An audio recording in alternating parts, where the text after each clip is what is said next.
Welcome to the vlog. Rain icon. Someone's got to lose their job here. So quick shout to my wife of 11 years. I'm going to miss these first couple hours in the morning where the two of us are working in that little office. Yeah, like solving the world's problems.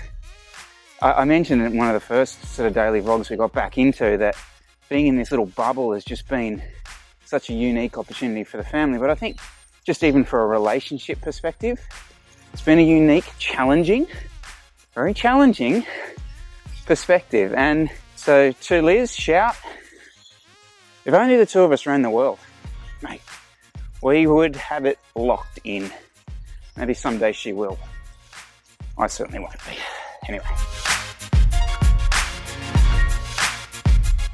So moving on, guys, that shocking opening shot.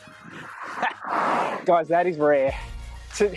To say that is rare is an understatement.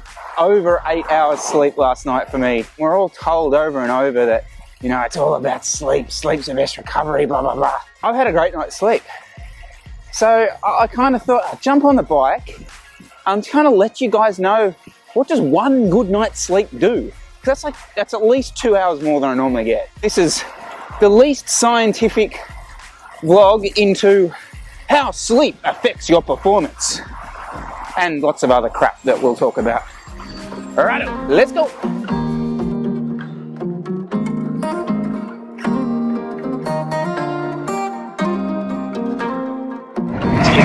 Yeah, gotta love sleeping. So just to lay it all out on the table, I have flip-flopped a lot on this sleep monitoring stuff. But I should say that I have been working with, so the app I'm using is called AutoSleep on the Apple Watch. And I've actually been doing a little bit of work with the guys who do this device. Take what I say about it's the best app ever. It's actually not. It's not yet. It will be in about 6 months. But yeah, that's what I'm using, AutoSleep. Buy it in 6 months. But the biggest issue with a lot of these apps or any of the stuff is not necessarily the app itself, because, you know, if you wear a watch or something at night and you don't have it on tight enough, it'll give you a low heart rate reading. All of a sudden it totally stuffs with your metrics. So the actual accuracy of what the app is receiving isn't standardized enough, really. But anyway, leaving that aside, let's see how this actually affects me today.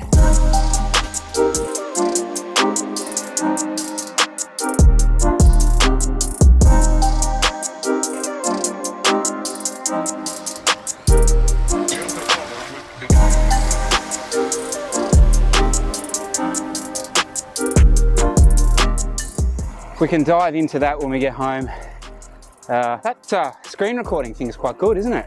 I saw a comment there, which I thought was interesting. I might talk about this some other day, but it was on the lines of like, stop being a slave to the numbers and this sort of thing. And I totally get that criticism, I do. But for a lot of us, especially, I don't know, like living in Sydney, it kind of gives a lot of your writing some purpose. And I know that might sound sad, but I really enjoy it. Like, not every day, but chasing a number can sometimes be fun. It's like any goal in life, you know? I totally get the just ride for freedom sort of stuff. Normally they're people who live in beautiful parts of the world who can do majestic rides as opposed to going around and around in a circle. But each to their own, you know.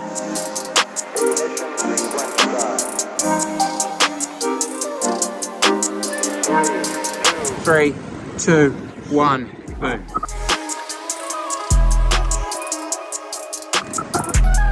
Cameo. Do you believe the hype in base layers for summer? Base layers lay the foundation for a great ride. If you have the correct one on, it works like an evaporative air cooler, like an air conditioner. And it wicks the sweat away from your body and actually cools you down. I'm not wearing one though, so I'm probably not a great ambassador for the brand, but you know, tech tees. Tech tees. You're all old these days. Just waxes lyrical about so disconnected he is from society and technology. Look at this. No Garmin, no watch, power meter, but nothing to collect the power data. Just feel. Look at him, just feeling. Just riding purely off the sensations. Yeah. How is Dr. Ferrari? Is he well or? Ask me in 6 weeks when 6 everyone weeks. starts. Yeah. Shout to Jesse, just did a good video on Mr. Ferrari. Go check it out.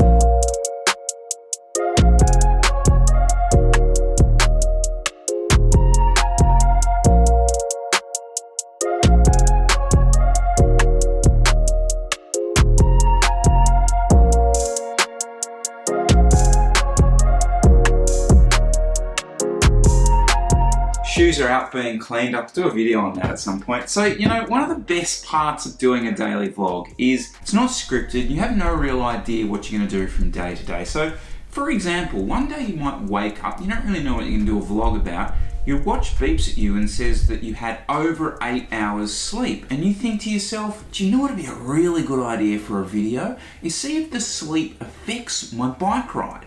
So many people would be super interested in that. The only problem is when there's actually no difference. I mean, I don't really know what I was hoping to get, like suddenly 10 watts on my threshold. No, that was never going to be the case. Putting today's absolute failure aside, I've got a question for you. A really, really simple question. And yes, this does come from someone with some skin in the game. Would you ever use sleep as a useful training metric? Does sleep and tracking interest you in any way, shape or form, or is it just another bit of data that you just can live without? I do kind of like it though, because it's a bit like there's no reshoot. It's not like you can kind of come home from the ride and be like, nah, scrap that one, not gonna do it. It's just like, nah, that's the eggs that you put the basket eggs, what am I talking about? Guys, one thing that actually was super useful is I had a chat to Darcy and he was talking to me about some of the events that Rapha are planning in 2022. There are a lot of events starting to come online now, aren't there? You're starting to see them pop up, the races, a few mass participation style events are starting to pop up. But I want to maybe come to you with what I think is going to be some good events to get into.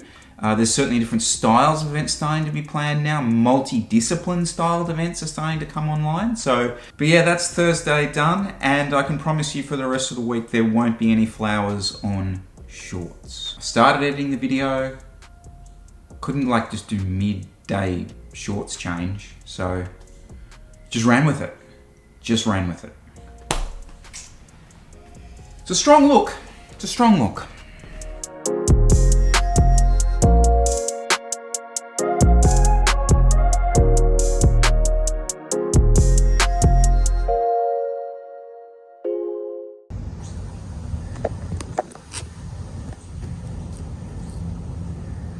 Hello.